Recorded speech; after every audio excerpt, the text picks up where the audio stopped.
Titanic dai ya yi nutsewar kimanin tafiyar kilomita 10 in aka lissafa da ma'aunin ƙafa taku 12,500.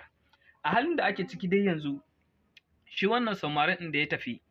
an tabbatar da cewa ya yi tafiyar har ya je wurin Titanic ɗin, amma ana mai tabbatar da cewa wannan tafiya da yi ba lalle ne za su dawo ba, saboda tafiyar dawowarsu ma ba ƙaramin aiki ba ne, barantana iskar gas ɗinsu ta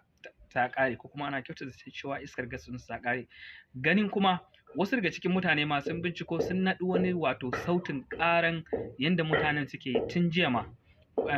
To kuma dama an ba da cewa nan da awa 4 ko 5 idan iskar gas ɗinsu ta ƙare, to fa sai dai wasu